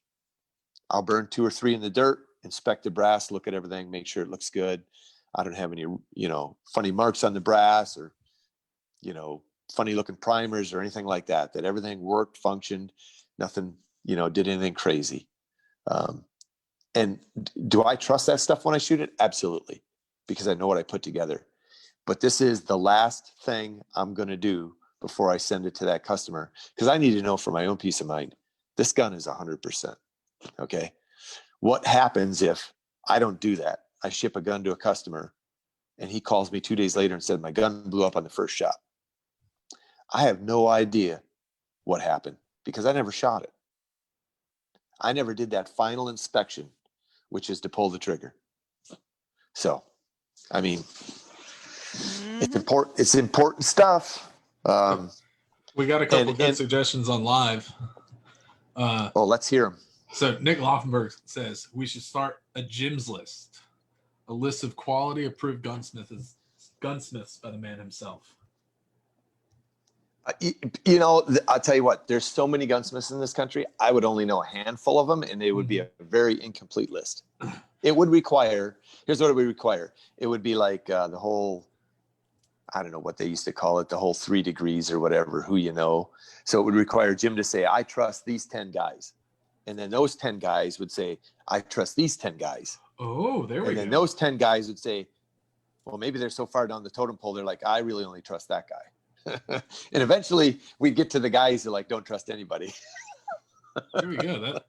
See, that's not a bad plan there. And then Gina brought up a valid point. And we were actually kind of talking about this over the weekend. But she said we could look at who the pros use on the Precision Rifle blog. I'm sure on there they have a who the pros use as far as gunsmiths go. And that's always pretty good information, because the people that provide that information are the people winning matches. That's definitely good. But then again, if your local guy has got one guy on that list, I wouldn't put too much stock in it. Yeah, it's a good starting point. Yeah, and I would bet you in the fact, if you look at PRS who the pros use, you don't see one gun from Elite Accuracy on there. I wonder. You wonder. Yeah, now you got me going over here to look. We'll see who's on here. Oh, look, Gunsmith. So while you're looking that up, Mike Bell wants to know, he said that the late Robert Gratis used to have a deal where you could come in and build your rifle with him and be there and partake in it and see the process and kind of learn. From what I never got to meet him. I wish I did, because he was kind of near to me, but near geographically to me. I wish I'd gone by his shop, but he apparently kind of taught a lot of people what he was doing and all as he went. He liked to teach. So is that something that Elite Accuracy would be willing to do, to have a shooter come in and be there while you're smithing their gun and learn and watch and partake in that?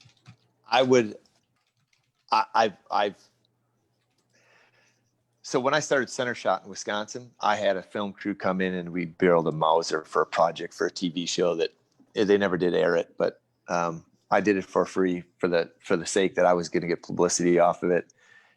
And Caldwell, I kind of do a brand ambassadorship for American Outdoor Brands, Caldwell, Wheeler, Frankfurt Arsenal. Those guys come in and watch me build rifles and film. And usually we do 2 rifles in 2 days, and it's a complete job from bedding, barreling, braking, Cerakote to shoot.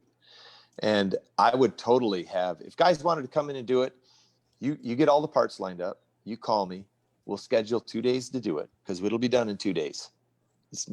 Building a gun isn't rocket science. We're going to barrel it and bed it. Then the next morning we're going to pull it out, break it. And I might barrel and break it the first day, get it bedded the first day. Second day, we're going to pull it out, clean the stock up, prep it for Cerakote it, get it all put back together. Simple as that. Okay. I have no problem doing that. You get a hotel room in town for one night. We'll have it done in 2 days. You'll be on your road. I have no qualms about having people watch over my shoulder and watch what I do. That would really be an awesome and the thing experience. is, you're going to get a huge education on why are you doing that, Jim? Oh, I'll tell you.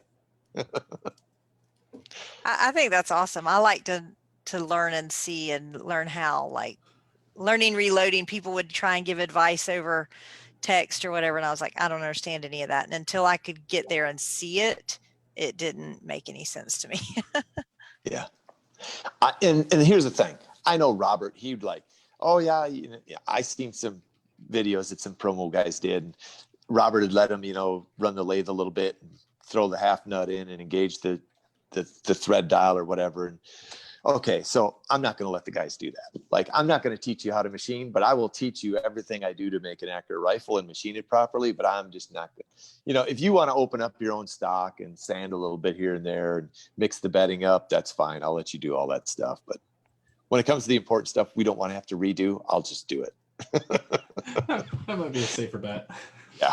Ken Wheeler says, hotel room, you said I could be the big spoon. Boy, if he keeps that mustache and gets some Magnum PI shorts, deal's on. And Nick has a serious question. He says that you brought up test firing the rifles you build, but if something was off on the build, would you see those issues in the first test firing? Yeah, you should. I mean, the thing is, when you're the guy who put it together, you know exactly what you did. And you just, it's the experience. Like, I know what to look for. It's the reason guys can send me pictures and I can look at pictures and be like, I think this is your problem. Okay. Today, a guy sent me, he's in South Africa. He started with some questions and I'm like, I need pictures. Send me a picture of this, and the other thing.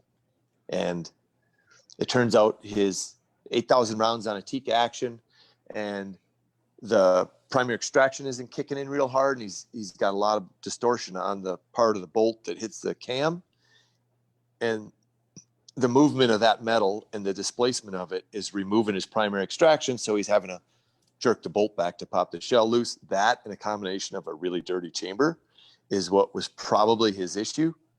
But like, he's 10,000 miles away and I'm looking at pictures, so that's my best diagnosis I can give him. And it's going to be up to him to figure it out, really, if that's what it is. But when you have the stuff in your hand, Nick, and your eye just knows exactly what it's doing, you pretty much see a lot of different stuff. Not on my website, eliteaccuracy.com, I have the services page also has a list of articles I've written, from shooting, gunsmithing, stuff you can do yourself, some reloading stuff on there. So there's some good information there. What I try and do is I would write these Facebook posts, and I put a lot of them on my page or Elite Accuracy. And I've had some doozies, really good ones on Elite Accuracy. And I've been getting really lazy about taking them, putting them into a document, and then send them to my web guy to put on my website. So like, there's some really good articles I've written, and they're on Elite Accuracy's Facebook page. And you probably got to scroll down, 6 months, a year, 2 years to find them. But I mean, just a lot of little different things that can help shooters out, and just, you're going to understand what I'm looking at when I see the problem. So. Greg, did you have one to hit? Yes. I literally just lost it. So Adam Lindberger said that they still have tickets available for the Isaac Franks Memorial Gun Raffle. If anyone's interested, $50 each, complete custom rifle and lots of accessories. It's donated by lots of amazing industry people. PM him if you'd like one. Also, big thanks to Jim for taking care of some of Isaac's outstanding work. Yeah. And so I've had a couple of them guys contact me. So really what I did was, Sunday, I talked to Isaiah Curtis on the phone down in Missouri, and we talked about Isaac. And I said, you know what? I really feel bad for his wife, because she's probably got a shop full of work and nobody knows, what needs to be done with it, because, Isaac, was running the shop. And so I asked Isaiah to call some of the guys over there, because I know we shot matches over there, and just ask him, hey, Jim C is willing to come over and work in the shop and try and, finish the projects that are left, so that there's still an income stream for the family. Because why did I do that? Because I would want someone to do that for me. And Isaiah said, you know what, Jim, if they're willing, I'll come with you and we'll pound it out. And I was like, dude, that's awesome. Dude, that is awesome. So that wasn't possible for the family. Obviously, this is a hard, excruciating time for them. I can't imagine what they're going through. Having somebody come in the shop and work could be obtrusive. to the grieving process. So Adam came up with the plan that he was just going to refer the guys who had in-process stuff to me. I'm going to finish it here, and the money's going to go back to the family for the labor. In the process of doing that, I don't know how many builds he had in the books. I've had a couple of guys contact me, but I think I've got one guy sending in a rifle to do, but there hasn't been a whole lot of guys, pulling in on that offer. And I just don't know, if they had other plans to do with it or whatever. But if you're out there and you're listening and you had parts at Isaac's that you got returned back, you want that rifle done, if you send it to me, the money's going back to the family, just so you know. That's awesome. That's one of the biggest things we were talking about before the show about like what we like about the precision rifle community. And it's more of a big family, just like everybody is there, whether you're competing against each other for people's business, competing against each other for points, everybody's there to help each other. And it's just a great family to be part of. Yeah. I mean, when I started shooting, Isaac was there shooting back in 12, 13, 14, and he kind of left that PRS scene and I didn't see as much of him. And there was more matches and more opportunities. He just crossed paths left, but I always considered him a great friend. Always loved shooting with him. He was always a joy to be around, fun, good conversationalist. I mean, he's just an all around solid guy. And the world is, lost a great man. We're diminished for him passing. It's just sad. Very, very sad. So, Nick wants to know if you've ever considered writing a book on gunsmithing or teaching gunsmith classes. When I was I had center shot rifles in Wisconsin. I started that in the end of 07, early 08. And in 2013, we actually moved to Oklahoma and I went to work for Surgeon Rifles. And part of that was Cindy's hospital was doing a lot of cuts and her job got cut. So she got a job in Oklahoma City and Wade offered me a job. Basically had a standing offer to go work for Surgeon. So I went down there and with the sale from Preston to SAC, Strategic Armory Corp, they had a lot of big plans that didn't involve keeping rifle production in Oklahoma very long. So I think we had rifle production for about 6 or 8 months after I got there. Then they moved it to Phoenix and we kept action production in Oklahoma. And I then did customer service, quality control, incoming parts inspections, and all the FL work. And at that time, if we were going to stay in Oklahoma, I think it's Murray State was in southern Oklahoma. I was going to really consider going down there and teaching. But my wife found this job in Iowa and she had to have it. So that didn't happen. But to me, I would love to teach. I would love to be at a gunsmithing school, college that, has a 2 or 3 year program and be a teacher. I think I'd be great at it. And I just, would love to pass down the knowledge and the expertise and, the quality workmanship and the pride in workmanship that every gunsmith should have and take serious.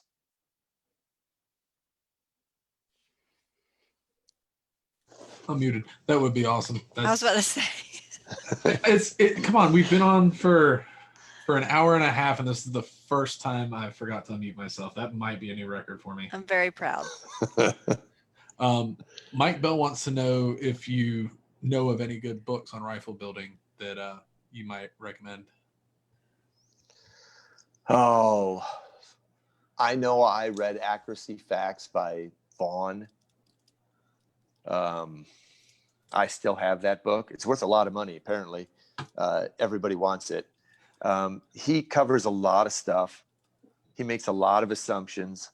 there's good information in it. He makes a ton of assumptions that I don't necessarily know if he really validated that well, because he was working with a lot of old military actions and doing some crazy stuff. But that would probably be a book to read with a grain of salt. I had a couple of books I read years ago. I just don't remember what the titles were of them. So, I guess I really can't make a good recommendation. Well, if you think of anything, let us know, and we'll let Mike know if you happen to stumble across it. Like, oh, there's that one. Yeah, I will tell you this because I get this question all the time. Jim, how do you reload? Or Jim, how do you look for a pressure sign? And my textbook's answer to that is go buy the Nosler, the Sierra, the Hornaday reloading manual and read about the first 50 pages in it. It'll teach you everything you need to know about reloading, and you won't have to ask a bunch of guys on some forum on Facebook, how to do this. And then you get 50 different answers and maybe one of them is correct. So, I mean, if you got that question, just go get a reloading manual and read it. Yeah, that's a good answer there. So training with a purpose. We know you do a lot of training, but how can we use this principle to make our, I don't have a lot of free time in between the show and work and actually shooting matches. How can we use this principle to make our training time more valuable? I got a good answer for that. So a few years ago, I wrote an article, 40 rounds to perfect PRS practice. And it was a regimen that I used. I know a bunch of other people adopted it. It actually got published in a book by Marcus Blanchard. And it's on my website in the article section. And basically what it asks you to do is change the way you approach the range when you're going to go practice. Because lots of us go to the range and we don't really practice. We check our zero and we check our speed and we check our dope. Then we randomly pick out a few targets and we shoot them. Then we pack everything up and go home. Does that sound familiar? Mm-hmm. Okay. So what I did was when I started this game in 2012, I went to a match in Tennessee and I thought I was a big hotshot state championship F-class shooter. And I was riding with Scott Parks and he says, Jim, how do you think you're going to do? And I'm like, I'm shooting for a top 5. And he laughed at me because I never shot a PRS match. And then I said, well, I'll tone that back to a top 10. Well, I ended up 4th. I mean, nice. Whatever. Dumb luck, right? Maybe I was a hotshot F-class shooter and it translated well. But I remember when I went to that match, I knew I wasn't going to make the times, especially on barricades. So I just really told myself to take your time on every shot, build a good position, and squeeze the trigger when you're on the target. And I timed out a 50% of the stages that were on barricades. But when I shot, I made sure I hit the target. And I did well. So what I found out at that match was I get really nervous. Like, I was the kid who in football in 8th grade, like you run out on the field and now I got to pee, right? Well, so I would get to a stage and like my heart is beating fast and I'm like, I got to pee, but I don't have to pee. I just have that sensation. And I just got real nervous. So I decided that to get rid of my nerves, I had to practice stages. So what I would typically do is before I ever fired a shot, I would go to my practice range. I had a barrel there and a cattle gate, a little wall and some tires. And I would literally make up a stage and I would shoot a stage under time because I wanted that anxiety. I wanted to get myself pumped up and say like, okay, this is the first stage of the match. And by doing that constantly when I went to the range, I started getting rid of this anxiety, that first stage jitter, whatever you want to call it. And everybody who's ever shot this game has had that at some point when they started. And my goal was just get over it faster. And to this day now, when I go to a stage, first stage of the match doesn't matter. There are no nerves whatsoever. It's just, this is my work. This is what I do. Okay. I would do some dry fire drills where I would aim at a small target at a distance that was maybe a 1.5 minute target. And I would literally bag up the gun, put some cheek pressure on it, build my position, be lined up straight on the rifle, and I would aim at it. And then I would close my eyes. And I would just breathe nice and shallow and slow. And I'd have a hard bag, close my eyes. I'd dry fire, and then I'd open them. And my goal was to have the crosshair still on the target, to dry fire blind, and when I was done, still be on the target. All the fundamentals, work on all the fundamentals, because if you're a new shooter and you don't have good fundamentals, you got to think about them. When I shoot, I don't think about my trigger squeeze. I don't think about really my sight alignment. I just do it. I don't think about my breathing. Those are all second nature. They just happen. And that when you do that, it opens your mind up to think about reading the wind, seeing the mirage, feeling that wind change on your body or whatever. And so I would just cater my practices to things like that. Like try and, get your fundamentals down. And then as you're shooting, just lay there, let things change, feel it, and then come up with a good wind call and shoot again. That article has a couple lists for speed drills. And once your fundamentals are good, you'll know it if you can do a speed drill. So some of the speed drills are what we called in Oklahoma chaos line, where we shoot five shots on a close, middle, far, and then a middle close target. Or we would shoot a plate rack of 5 targets, and we would try and shoot 1, 2, 3, 4, 5, 1, 2, 3, 4, 5 in 20 seconds. Okay. Just really fast shooting, because if you can't shoot fast, then typically your fundamentals aren't real good. You're not managing the recoil. You don't have the rifle line straight up. Recoil's jumping you right or left instead of putting you back on the target. You're jerking the trigger, not slowly applying pressure till it breaks. So, that's a good article. Just go read that article, start doing it, and you'll figure it out. That's awesome information. And very true. I think I think lack of practice is huge, and those fundamentals are very. I'm trying to think of who it was at the match this weekend, had not shot in a very long time. They were like, "This is really a perishable skill." It's like, yeah, it really is. Yeah, I haven't shot a lot this year with COVID and some life issues. Haven't done the practicing, and there was one stage that I shot, and everybody was asking wind when you finish, and so Greg was right after me, and so I was on, and it was a positional stage, and I had not shot it well, and he said, "Do you have any advice?" Meaning, like, what's the wind doing? And I said, "Yeah, maybe don't slap the crap out of your trigger. You might hit something." Because that's exactly what I did, and I knew that's what I did. My trigger pull was horrible, and I was like, "Yeah, I just totally threw those points away because I did what I know to not do." One of the problems with barricade shooting is, especially when you're newer, is we can get our fundamentals down pretty good when we're prone. We can start controlling our breathing. We can see a very clean sight picture with not a lot of wobble on the target. Okay. And that relaxes us, and then we can make a good trigger squeeze.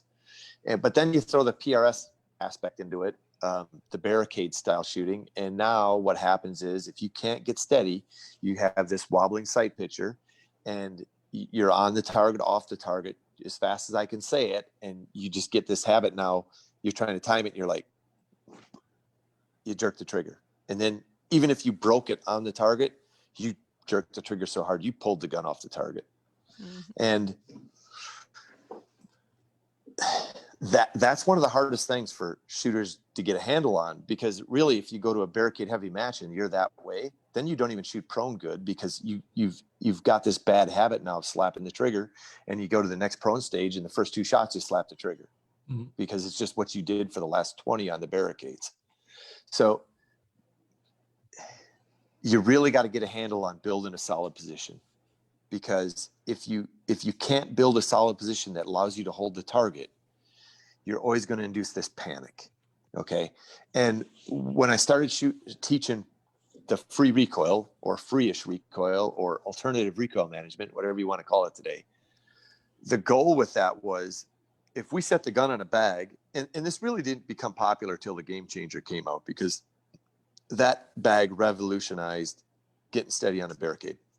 And so if we put a Game Changer on a wall barricade that's nice and stiff, and we flatten the bag out, we set a rifle on it, and we walk away, that thing will sit there, and it's not moving. If there was a target on the crosshairs, it would be holding the crosshairs. So with rotating the body around the rifle and bracing your forearm on the barricade and grabbing the bell of the scope and pressing down on the scope into that bag, and not shouldering the gun, letting the buttstock sit over here and just reach under and then just squeeze the trigger. What I do when I'm teaching students that is, I'm finally trying to get them to see a sight picture that doesn't move on the target because they've never had that. Okay. I'll show them how to get perpendicular and press with locked knees and bend at the waist and also hold the target. But I'm also going to show this free recoil too, because some of the guys are going to jump onto it. And the reason they jump onto it is they're so green and they finally see the crosshairs hold on the target on a barricade. They're mesmerized by it. They've only got to do one thing now to hit the target, and that is squeeze the trigger really well. Okay. So if they're the slapper, they're not going to hit the target free recoiling. That's a guarantee. They're going to move the gun. But if I can get them to shoot free recoil and hit the target, I'm teaching them how to control this, right? And do a nice, slow, steady squeeze, because it's got to be slow and steady so you don't move the gun. And after a whole bunch of cycles of that, and them going to some matches and shooting targets that way and getting some confidence, they start to be like, man, that free recoil is great. I can hit targets now. I'm getting better. I'm scoring more points. At the same time, they don't know it, but this finger is getting trained so well that 2 months, 6 months, or a year down the line, they're going to get in a situation where they now need to press. And they're going to square. If they do what I teach them, they're going to get their feet, lower hips perpendicular to the rifle. They're going to get the rifle right here. They're going to put some pressure onto the barricade. They're going to get this arm up, squeeze the bag and the rifle. They're going to get a perfect press situation, and they're going to get their wobble down to an acceptable amount. And they're no longer going to jerk the gun off the target because this thing is now trained. Okay. And that's the whole purpose of free recoil. I used to free recoil. I don't free recoil anymore. I might do the free-ish recoil where I'll press the grip forward with my hands like Scott Satterley kind of talked about for the last few years. But for the most part, I'm a press guy. Going to get squared up, bend at the waist, lock my knees, push the gun into the barricade. And that's just my money shot now. And eventually all these guys get there. Justin Watts loved to free recoil. He doesn't free recoil near as much as he used to. Derek Love learned how to free recoil. He doesn't do it near as much as he used to. All these guys, eventually, they get into that confidence role, and this thing's trained. They don't need it anymore. We can sit there and say free recoil's bad because you're not learning certain fundamentals, but it's so much better at teaching you other fundamentals. Is it a crutch? Maybe. If you ever seen a guy shooting with a tripod and he posts a picture on Facebook, I usually put on a post in there. It looks like you have a crutch because I call a tripod a crutch. If you can't shoot barricades, well, you have a crutch. It's called a tripod. Mm-hmm. So we could call free recoil a little bit of a crutch, but it'll get your legs underneath you eventually, and you'll be a full-on presser, watching your bullets land, seeing your misses if you miss, getting great wind calls. But we've trained this thing so well, it doesn't jerk anymore. So that's the biggest part of that. Yeah, I got to get to training this. Yeah. It was bad. Greg, you got any more live on the Facebook? We've been so long, we've probably lost everybody. Actually, we still had a pretty good view count when I looked a minute ago. Yeah, I was about to say, we still got a pretty decent view count. Just a ton of people saying thank you for coming on. Thank you for all the information. Lots of compliments that this is one of our best episodes. So just lots of praise to you for coming on tonight from the comments. I'm more than happy to do it. I think a couple people asked if you'd start doing some YouTube videos. Oh, you know what? This is my wife's iPad, and I'm just like, you got your stuff charged up? Like I'm not a big techie. So like, I've just kind of in the last year kind of done some videos on my phone. So, I mean, I might do more videos, but I don't know. You know what? I told my son, I says, you know what I want to do next year? I want to get a camera on my fishing rod And come about the last week of April, I want to load the truck up and I want to go to northern Wisconsin. And I'm going to fish every the bottom, every below the dams, on every flowage that's got a dam. I'm going to fish the bottoms of them for walleyes, and I'm going to make a show about 100 different spillways to fish in Wisconsin, and just document every one and what I catch. I kind of thought that'd be good, and I do a YouTube channel on that. But there you go. So you have kids. Kids can manage the YouTube channel for you. You just have to talk in front of the phone. Yeah. Let them do the tech part. The problem is nobody likes to look at me. I mean, we don't really need video on this thing. Nobody wants to look at me. We could say that for all of us. Put Jennifer on the big screen. Just leave me in the little screen down in the corner. Oh, no, then I'll get called out by Prentice if I look down. He'll say, quit looking at your phone. Yeah. Like, well, if everybody will quit commenting that I've got to read, then I will. All right. Well, I think we can wrap it up then. I think we've, let's see. Yeah, we've been on here for a while, so we appreciate you spending, 2 hours with us pretty much. Oh, do I get one shout out? You can have as many get shout lots. outs as you want. Hold on a minute. We're going to start with Greg with shout outs, and then we're going to go to you. Okay. All right. I'd like to start out with GSL suppressors. I got 2 of them sitting in jail waiting for the ATF's approval for me to take home my mufflers at Crack Shot Pawn and Firearms. Shooters and Sharpshooters of Augusta, our local ranges here. PDC Custom for a beautiful rifle chassis like this. You can get it in the beautiful lime green or like normal human colors if you wanted to. Phone scope, Shooter's World Powder. Like everybody, like Jim was telling us a story about some like exuberant lengths he went through to get Varget. All I had to do was call Buddy at Shooters and say, "Hey, you got any of that precision rifle powder?" And he had it there ready to go for me. Hunter's HD Gold, because I see like crap and the targets are really far away, and that helps a whole lot. Bortec to keep my nasty rifles clean. All right. Jim, do you have any shout outs? Yeah. First, to George Gardner and Brian Sykes, you might outdrink me, but you're not going to outfish me. Second, Kalen and Phil with Modern Day Riflemen. Sniper. Yes, Modern Day Sniper. They're doing the Modern Day Rifleman Summit, and they've got 25 of us, 3 different interviewers, 25 guest speakers.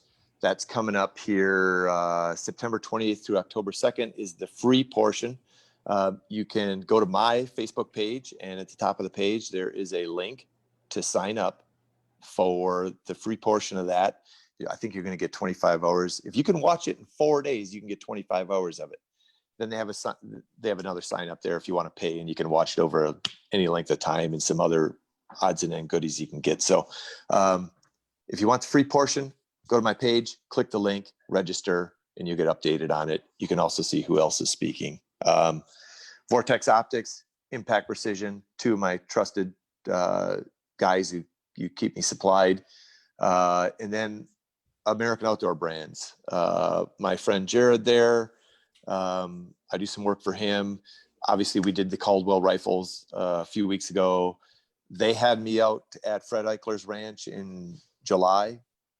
I guess we broke COVID rules, but we spent a week out there gathering stuff for Frankfurt Arsenal, Wheeler, Tipton, and Caldwell. And I did my impossible shot out there, which was to shoot a full-size Zipstick at 2,500 yards with a 168 grain burger and my 308. So it was a great time.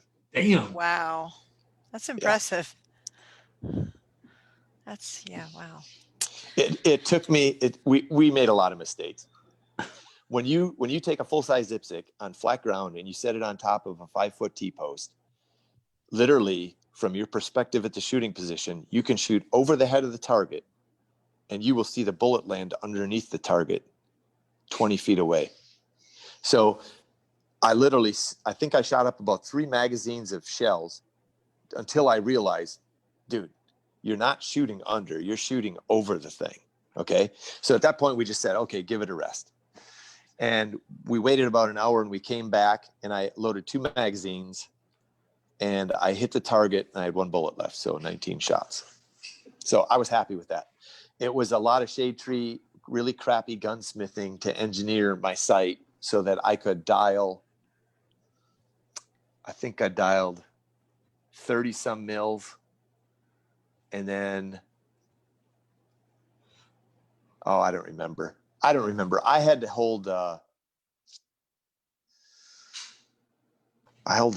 had to hold the 10 mil mark in my vortex scope about another 6 mils over the target on a tree that was on the horizon line. So it was challenging. Trust me, it was very difficult. Wow, that's crazy. That's nuts. It ended up being like 54 mils elevation. So Good Lord. All the mills. yeah, all of them. I needed all of them. All the mills. Like- and you had to borrow some. Stick like some washers in here or something. All your mills and your friends' mills. No, if you really want to know, I had a 34 millimeter scope and I had a 35 millimeter spur mount, and I put brass shims in the mount to take up the slop and epoxy.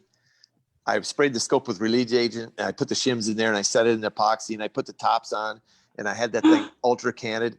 And then I actually, where the spur mount went onto the pick rail, I actually put some brass shims under there too, to like get as much as I could. And I had no idea how much I really needed because I didn't do a lot of calculations. I was like, we're leaving in 2 days. I got to get this ready. Cause that was just a goal I set for myself. And it was kind of stupid. If I had time, I would have it's I only should have stupid if ordered it a doesn't base. work. Yeah, but whatever. It was fun. That is hilarious.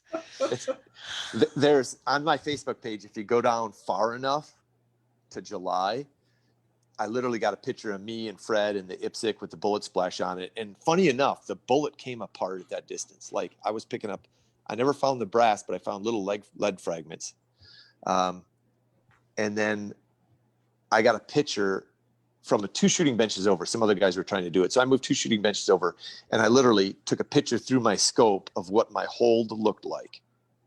And it's ridiculous. You'll see the tree on the horizon line and it's like way down there. So I'm going to go look at that. That's pretty funny. I don't know if it was probably more stupid luck than anything, but it was fun. Benny said, I really appreciate the fact that Jim C will brag about the impact, but then explain all the bullshit and that it was not a first round. So much respect for this guy. That's true, because everybody else would have just said they hit it. Yep, I hit it. 2 boxes of ammo later. No, I never went out there to say, I mean, actually that target ended up being 0.66 minutes of angle wide. So it was just over a half a minute wide. So what we were trying to do was it was stupid. But so now we got really stupid. I told Fred that when we come out there next year, I'm going to cut a 4x4 target, 4 feet by 4 feet. We're going to put it out at 3,500 yards and we're going to get really stupid just to see if I can do it. I don't know. I don't know. I don't even know if it's possible, but we're going to try it anyway. Just have fun with it, right? Yeah, absolutely. That is hilarious. All right. So for my shout outs, I've got McMillan Stocks, Awesome Stocks, Prime Ammunition, Night Force Optics, GSL Suppressors, Shooters of Augusta and Sharpshooters of Augusta, Phone Scope, Vortec, HD Gold, Warren Scope Mounts. I think that's all. I can't remember if I forget anybody else. And I just want to thank you again for coming on the show because it's been 2 hours and I think everybody really enjoyed hearing about all this. And I think everybody really learned a lot. So that's the big thing out of this. That's good. And I appreciate you guys having me on. Yeah, we appreciate it. And that's going to be it for episode 310 with Jim C.